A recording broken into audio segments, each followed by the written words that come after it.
Pagtangging mapasailalim sa legal na proseso ng House of Representatives na magreresulta sa disciplinary at legal actions.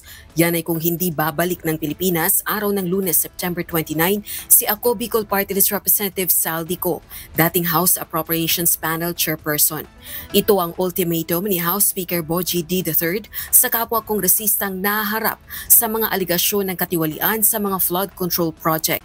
Sa kanyang sulat kay Ko, tiniyak ng House Speaker na kung uuwi ito ng bansa, makikipag-ugnayan ng Kamara sa mga kinauukulang ahensya ng pamahalaan para tiyakin ang seguridad nito at ng kanyang pamilya. Binigyang diin din nitong ang pagpapawalang bisa sa kanyang travel clearance ay hindi dapat ipakahulugang prejudgment o panghuhusga. Bagkus, isang oportunidad para kay Ko na direktang sagutin ang mga paratang laban sa kanya at sa tamang forum. Dagdag pa ng House Speaker, bukod sa mga isyong ibinabato laban kay Ko, nahaharap din ito sa isang reklamo sa House Committee on Ethics. Nauna nang nagpahayag ng pagkabahala si Ko sa pagbawi sa kanyang travel clearance. Sa kanyang liham para sa House Speaker na may petsang September 25, nalulungkot ito dahil ipinagkakait umano sa kanya ng mga kasamahan sa Kamara ang sapat na oras para sa kinakailangan niyang medical care na matagal na anyang nakaschedule. Bunsod umano ng pressure ang pagpapawalang bisa ng kanyang travel clearance at hindi naaayon sa katotohanan at proseso.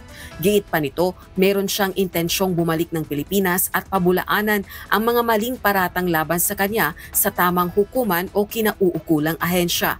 Gayunman, lubos-an niya siyang nangangamba sa maaari niyang kahinatnan oras na bumalik ng Pilipinas, lalo na tila umano hinusgahan na siya ng publiko at ng speaker.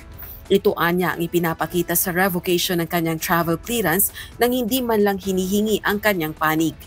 Dagdag pa nito, kabi-kabila na umanong pagtuligsa ang nararanasan niya at ng kanyang pamilya dahil sa mga mali, walang basehan at pamumulitikang pahayag laban sa kanya sa Senado, Kamara at media. Kabilang na ang umano'y insertion sa bicameral report at 2025 General Appropriations Act.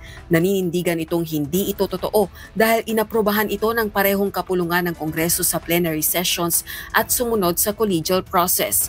Itinanggi rin itong pagmamay-ari nila ang eroplanong ginamit para dalhin si dating Pangulong Rodrigo Duterte sa The Hague, Netherlands.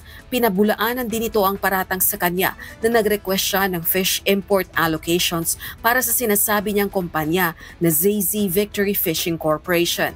Gayun din ang aligasyong tumatanggap siya ng pondo mula sa DPWH projects.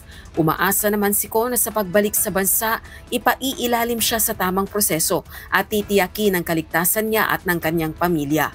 Rosa Licos, UNTV News and Rescue. Diyos ang aming sandigan, serbisyo publiko ang aming pinahahalagahan.